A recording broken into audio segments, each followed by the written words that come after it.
பாக்கியா என்னால் 20 லட்ச ரூபாய்க்கு ஒத்துக்க முடியாது அப்படின்ட்டு ஒத்த காலில் நிற்கிறாங்க. ஆனால் சுதாகரும் 20 லட்ச ரூபாய்க்கு மேலே எதுவுமே என்னால் கொடுக்க முடியாது அப்படின்ட்டு திரும்ப திரும்ப சொல்லிட்டு இருக்காரு. பாக்கியா சுதாகரை பார்த்து சொல்கிறாங்க, நீங்கள் வீட்டில் வந்து என்கிட்ட பேசுனது வேற, இப்போ நடக்கிறது வேற.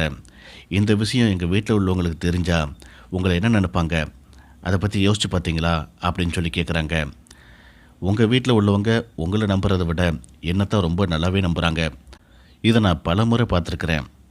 அதனால் எனக்கு எந்த பிரச்சனையும் வராது அப்படின்னு நினைக்கிறேன் அப்படின்ட்டு சுதாகர் சொல்கிறாரு. இங்கே பாருங்கள், இங்கே இப்போ நான் மட்டும்தான் தனியாக வந்திருக்கிறேன்.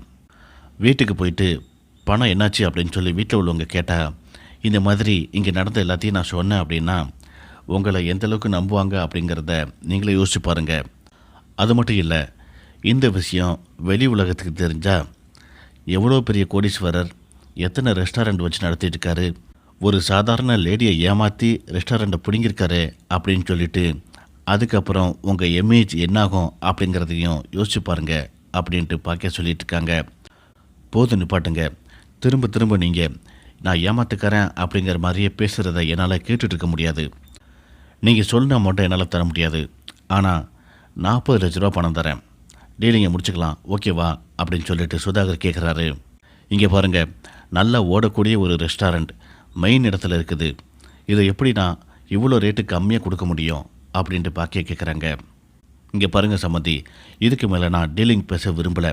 ஃபைனலாக 50 லட்ச ரூபா என்னால் கொடுக்க முடியும், அதுக்கு மேலே 10 ரூபா கூட என்னால் கொடுக்க முடியாது. உங்களுக்கு ஓகேவான்னு சொல்லுங்கள் அப்படின்ட்டு சுதாகர் கேட்குறாரு. பாக்கியா யோசித்து பார்த்துட்டு சரி எனக்கு ஓகே அப்படின்னு சொல்லி சொல்கிறாங்க. உங்கள் அக்கௌண்ட் டீட்டெயில்ஸை கொடுத்துட்டு போங்க, உங்கள் அக்கௌண்ட்டுக்கு பணம் வந்து சேரும் அப்படின்ட்டு சுதாகர் சொல்கிறாரு. நான் கொடுத்த ஃபைல்லையே கடைசி பேஜில் என்னுடைய அக்கௌண்ட் டீட்டெயில்ஸ் இருக்குது பாருங்கள் அப்படின்ட்டு பாக்கியா சொல்கிறாங்க. இதோடு இந்த பிரச்சனைக்கு முற்றுப்புள்ளி வைப்பீங்கன்ட்டு நான் நம்புகிறேன். நடந்த எல்லாத்தையும் இனியாவுக்காக நான் மறக்கிறேன். இனிமே நம்ம 2 பேர்த்து குடும்பத்துக்கும் எந்தவித மனக்கசப்பும் வந்துடக்கூடாது அப்படின்ட்டு நான் எதிர்பார்க்குறேன்.